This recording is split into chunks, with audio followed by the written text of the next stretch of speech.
वो लक्ष्य रहा है कि भारत की आधी आबादी जो महिलाओं की हैं उनको साथ लेकर जो है भारतीय जनता पार्टी विचार करते हुए आगे बढ़ना चाहती है और सरकार तथा संगठन में दोनों जगह महिलाओं को बराबर का जो है पदभार देने की हमेशा भारतीय जनता पार्टी ने पहल की है। इसी बात को ध्यान में रखते हुए हमारी पार्टी ने चाहे केंद्र सरकार में हो चाहे प्रदेश सरकार में हो बहुत से ऐसे निर्णय लिए हैं जो महिलाओं के हित में हैं। जैसे बेटी बचाओ बेटी पढ़ाओ एक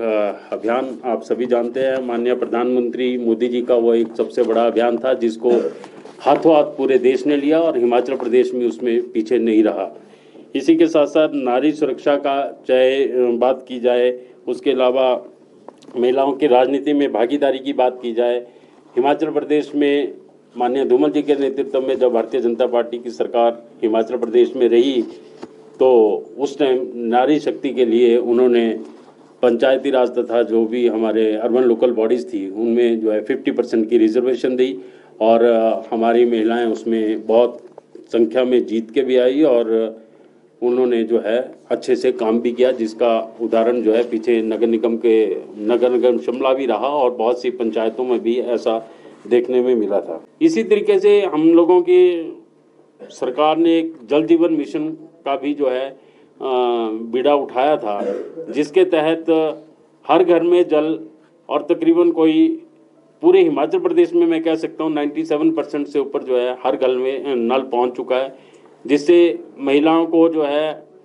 जो डबल उनका नुकसान होता था। एक तो वो इतनी दूर तक जाती थी और पानी का घड़ा सिर पर उठाकर चलती थी और दूसरा उनका इस सारे उसमें जो समय लगता था उसका भी बचाव हुआ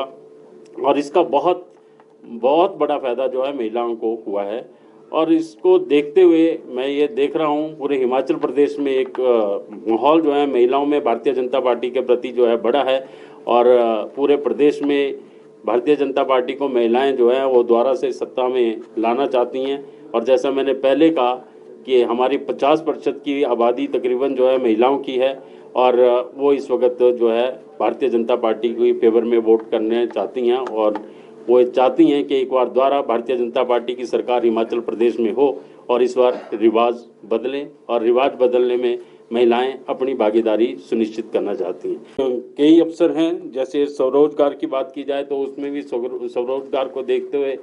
महिलाओं की आर्थिक स्थिति को देखते हुए माननीय जयराम सरकार ने अभी हाल ही में पीछे जो है फैसला लिया कि महिलाओं की आर्थिक स्थिति में सुधार लाने के लिए बसों में जो है 50% जो है वो किराए का प्रावधान उसमें किया गया और जिसका हिमाचल प्रदेश में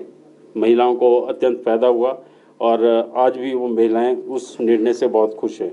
इसी के साथ साथ चाहे वो हमारी मुख्यमंत्री शगुन योजना हो जो पहले 10,000 तक दी जाती थी मगर 2018 के बाद उसको बढ़ाकर 21,000 रुपया किया गया और इससे भी ऊपर उठकर जो है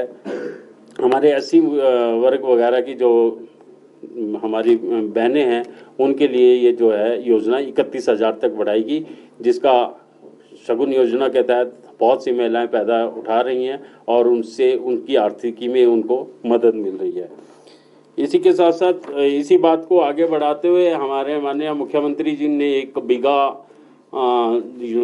भूमि की योजना जो है महिलाओं के लिए निकाली, जिसमें जो हमारे बहुत सी महिलाएं जो काम करती हैं उनको खेतीबाड़ी करने का प्रोत्साहन दिया गया और उसमें उन लोगों ने अपने फसलें भी उगाई और उस सामूहिक जो उनके ग्रामीण समूह हैं उसमें सबने मिलकर काम किया और उससे उनके आर्थिकी में उनको बहुत मदद मिली और इस योजना का जो है 1 बीघा भूमि योजना का महिलाओं ने बहुत फ़ायदा उठाया और इससे उन लोगों को बढ़ चढ़कर जो है उनकी आर्थिकी में सुधार हुआ। भारतीय जनता पार्टी हमेशा जो है समानता के साथ चलती रही है और महिलाओं को साथ लेकर चलने का काम जो है मैं ये समझता हूँ भारतीय जनता पार्टी ने किया था और मैं बिल्कुल पूरे विश्वास के साथ कह रहा हूँ 50% संख्या जो है वो महिलाओं की है और महिलाओं को साथ लेके ही भारतीय जनता पार्टी चलेगी और महिलाओं को टिकट भी दिए जाएंगे। टिकट कहाँ से दिए जाएंगे ये विषय पार्लियामेंट्री बोर्ड का है, वो तय करेंगे। क्या मानते हैं भाजपा के समय में महिलाओं को सशक्तिकरण के लिए कितने काम हुए हैं? महिला सशक्तिकरण के लिए भारतीय जनता पार्टी ने बहुत काम किए है। अगर मैं गिनती करने लगूंगा तो मुझे लगता है कि बहुत समय लग जाएगा, मगर मैं ये कह सकता हूँ कि जैसे अगर आप बात करें रक्षाबंधन तथा भैया दूज के दिन छुट्टी की बात, तो वो भारतीय जनता पार्टी की सरकारों में डिक्लेयर हुआ। अगर आप बात करें कि आज की डेट में 50% जो है महिलाओं को जो है वो बसों में किराए में छूट है, तो वो भारतीय जनता पार्टी में माननीय जयराम की सरकार में हुआ। शगुन योजना की अगर बात करें तो वो भारतीय जनता पार्टी में हुआ। मैं कह रहा हूँ कि भाई अगर 50% महिलाओं को यूएलबी में या पंचायती राज में रिजर्वेशन देने की बात की जाए तो वो भारतीय जनता पार्टी में। ऐसी अनगिनत योजनाएं हैं, चाहे वो जल जीवन मिशन में है, चाहे गृहिणी सुविधा योजना में है, चाहे वो मैंने बताया एक बीघा भूमि के उसमें है। बहुत सी ऐसी योजनाएं हैं जो भारतीय जनता पार्टी की देन महिलाओं के लिए है, और उसी तरीके से महिलाओं ने भी भारतीय जनता पार्टी को हमेशा समर्थन दिया है और आगे भी देती रहेंगे। घर महिलाएं चलाती हैं और घर का बजट भी महिलाओं के हाथ में रहता है। महंगाई थोड़ी बढ़ी है, मगर आप सब लोग जानते हैं कि पिछले 3 साल से कितनी वैश्विक महामारी से हिंदुस्तान निकला है और उसमें हिमाचल भी रहा है, मगर उसके बावजूद महिलाओं के सहयोग से ही हिमाचल प्रदेश में भी बहुत सी जानें बची हैं। थोड़ी महंगाई बढ़ी है, उसको महिलाओं ने फील किया है और मजबूरी को समझा है। आगे इस पे सरकारें काम कर रही हैं। मुझे लगता है आने वाले समय में महंगाई पे कंट्रोल किया जाए।